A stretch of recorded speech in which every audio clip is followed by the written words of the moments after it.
Next है non renewable characteristics of renewable resources. देखो, renewable resource का डेफिनेशन ऑलरेडी बता चुका हूँ मैं, और इसका एग्जांपल जो होगा वो solar energy, wind energy, water energy, forest, wild life. इसको एक्सप्लेन करके मैं बता देता हूँ। देखो, जो सोलर एनर्जी है वो कभी ख़त्म होगा, हम लोग जितना चाहे यूज कर सकते हैं, कभी भी इसको ख़त्म नहीं होगा। विंड एनर्जी, वो हम लोग जितना चाहे यूज कर सकते हैं, लेकिन वो पॉल्यूशन हो सकता है, बट नेचर इसको फिर से हम लोग को प्रोड्यूस करके देते, प्यूरीफाई करके देते हैं, इसीलिए इसको रिन्यूएबल रिसोर्सेज कहा जाता है। और ये हमेशा हमेशा क्या रहता है, वो कंटिन्यू रहता है, कभी इसको ख़त्म नहीं कर सकते, कभी ये ख़राब नहीं क्या बोलते हैं, इंसान के पास हमेशा अवेलेबल रहते हैं, इसलिए इसको रिन्यूएबल रिसोर्सेज कहा जाता है। नेक्स्ट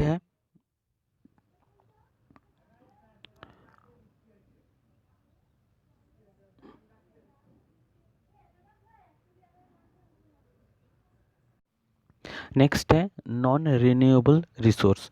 मतलब जो रिन्यूएबल नहीं होता है, मतलब रिप्रोड्यूस्ड नहीं होता है, हम लोग एक बार यूज करें या कुछ दिन यूज करने के बाद वो ख़त्म हो जाता है, उसको हम लोग कहेंगे नॉन रिन्यूएबल रिसोर्सेस। जैसे मैं एग्जांपल देता हूँ तो आप लोगों को क्लियर होगा। कोल, पेट्रोलियम, वो क्या होगा, हम लोग बार बार एक बार यूज करें तो ख़त्म होने वाला है, कुछ साल बाद वो ख़त्म होने वाला है, क्योंकि उसका एक लिमिटेड स्टॉक है, जो फ्यूचर में हम लोग क्या बोलते हैं, फ्यूचर में उसका क्राइसिस में आ सकते हैं, उसी को कहा जाएगा नॉन रिन्यूएबल रिसोर्सेज। हम लोग बहुत ही ईजी इसको कैरेक्टरिस्टिक्स हम लोग देखें तो क्या होगा कि नॉन रिन्यूएबल रिसोर्सेज जो होता है वो एक लिमिटेड स्टॉक है, उसको हम लोग बार बार यूज नहीं कर सकते हैं। एक लिमिटेड स्टॉक है, बार बार यूज नहीं कर सकते, कुछ साल यूज करने के बाद, एक कुछ यूज करने के बाद वो ख़त्म होता है, क्योंकि उसको रिप्रोड्यूस्ड होने में बहुत टाइम लगता है। आप सोचो ना, कोल और पेट्रोलियम, उसको बनने में कितना साल लगता है, क्या कई मिलियन ईयर्स लगता है।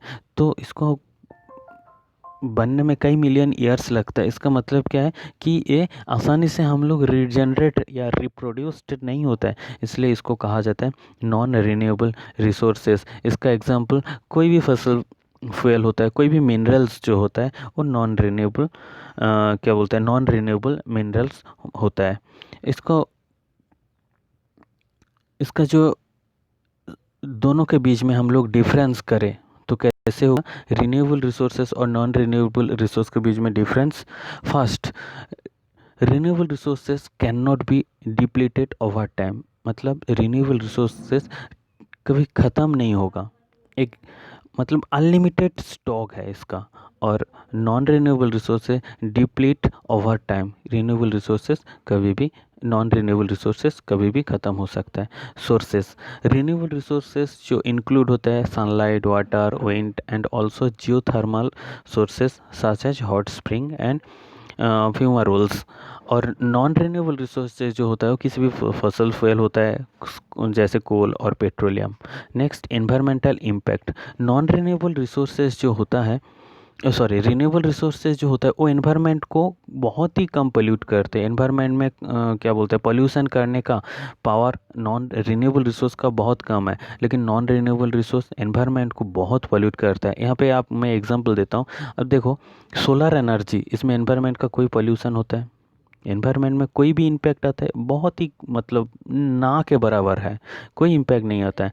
लेकिन कोल और पेट्रोलियम एनवायरनमेंट को हमेशा टेम्परेचर इंक्रीज करते हैं, पोल्यूशन बढ़ाते हैं, पोल्यूशन बढ़ने के कारण टेम्परेचर इंक्रीज करते हैं, इसलिए इसको कहा जाता है एनवायरनमेंट के ऊपर बहुत ही डीप इम्पैक्ट देते हैं। नेक्स्ट, नॉन रिन्यूएबल जो होता है उसका जो उसका हमेशा, देखो यहाँ पे दिया हुआ है कॉस्ट क्या होता है, the upfront cost of renewable resource is high but the fuel is free. और non renewable resources non renewable energy has a comparatively more expensive cost for implementation as well as for fuel। देखो, दोनों में भी renewable resource, इसका जो cost होता है वो बहुत ही कम होता है। सनलाइट, सन रेज, इसका कोई कॉस्ट होता है, एयर कोई कॉस्ट होता है, नहीं होता है। बट नॉन रिन्यूएबल रिसोर्स बहुत ही महंगा रहता है, जैसे कोल महंगा रहता है, कोई भी फ्यूल वो भी महंगा रहता है। तो जो कॉस्ट होता है वो रिन्यूएबल रिसोर्सेज का ना के बराबर या बहुत ही कम रहता है, बट नॉन रिन्यूएबल रिसोर्स उसका कॉस्ट हैवी रहता है। नेक्स्ट मेंटेनेंस कॉस्ट, और जो रिन्यूएबल रिसोर्सेस होता है इसका मेंटेनेंस कॉस्ट बहुत ज़्यादा होता है, बट नॉन रिन्यूएबल रिसोर्स का मेंटेनेंस कॉस्ट बहुत ही कम होता है। और इसको आप लोग अच्छे एक नोट बना लीजिएगा कॉपी में एक एक करके। फास्ट जैसे मैं रिसोर्स का डेफिनेशन दिखाया था उसको एक नोट्स कॉपी में एक बना, फेयर कॉपी में बनाइएगा, प्रैक्टिकल कॉपी में। इसमें प्रैक्टिकल कॉपी में आप लोग क्या बोलते हैं, फर्स्ट जैसे आप लोग जानते हो चैप्टर नंबर, चैप्टर नेम, और क्या बोलते हैं फिर जो मैं फर्स्ट दिखाया था रिसोर्स का डेफिनेशन, फिर रिसोर्स का टाइप, फिर रिसोर्स के टाइप में बायोटिक एबायोटिक का जो डेफिनेशन मैंने बताया, नेक्स्ट नॉन रिन्यूएबल का जो डेफिनेशन मैंने बताया उसको अच्छे से और दोनों के डिफरेंस ये नोट्स में बना लीजिएगा। नेक्स्ट इस चैप्टर का हम लोग नेक्स्ट पार्ट में आता है रिसोर्स एंड डेवलपमेंट। रिसोर्स को कैसे हम लोग डेवलप कर सकते हैं, रिसोर्स को कैसे हम लोग प्रॉपर रख सकते हैं।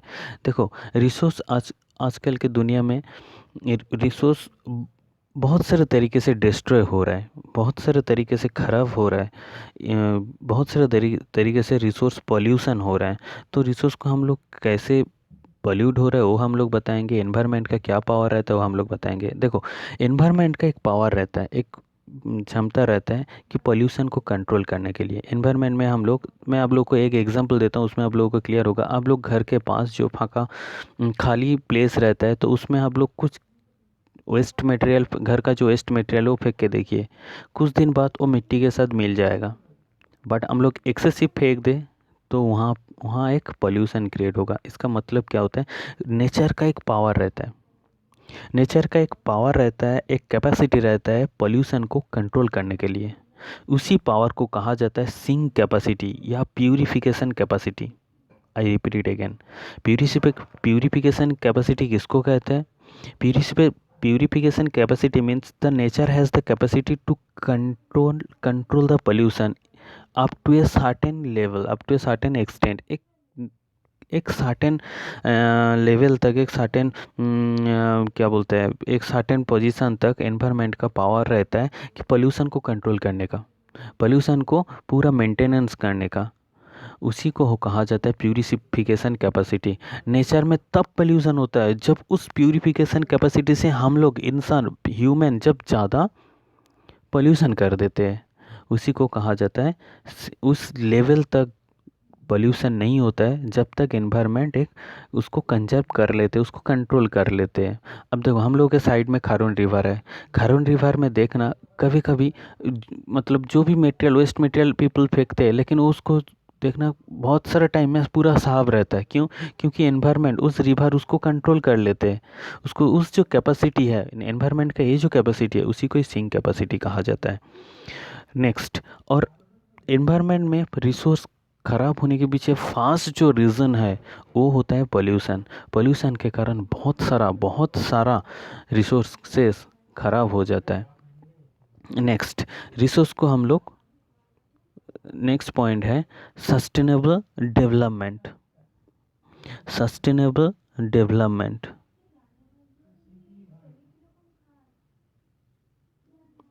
Listen, sustainable development. अच्छा, सस्टेनेबल डेवलपमेंट क्या है? मैं यहाँ पे एक डेफिनेशन है, मैं आपको बता देता हूँ, इसको नोट कर लेना। Sustainable development is development that meets the needs of the present without compromising the ability of future generation to meet their own needs. देखो रिसोर्स एंड डेवलपमेंट, इस चैप्टर में हम लोग डेवलपमेंट पढ़ना बहुत ज़रूरी है। डेवलपमेंट मीन्स विकास, और विकास रिसोर्स की विकास हम लोग कैसे कर सकते हैं? विकास ऐसा होना चाहिए कि जो किसी भी तरीके से एनवायरनमेंट और ह्यूमन के ऊपर नेगेटिव इम्पैक्ट ना दे। नेगेटिव इम्पैक्ट मतलब क्या होता है? नेगेटिव इम्पैक्ट मतलब जिससे एनवायरनमेंट या ह्यूमंस का किसी भी तरीके से हानि हो सकता है। सस्टेनेबल डेवलपमेंट वही बोलता है, क्या बोलता है कि सस्टेनेबल डेवलपमेंट मतलब डेवलपमेंट ऐसा होना चाहिए, कैसा कि हम लोग जैसे रिसोर्स को यूज कर रहे हैं ऐसा हम लोग तो यूज करेंगे, लेकिन हम लोग ऐसा नहीं यूज करेंगे कि पूरा ख़त्म हो जाए। फ्यूचर जनरेशन, हम लोग का जो फ्यूचर जनरेशन है उसके लिए कोई भी रिसोर्स बचे ना रहे।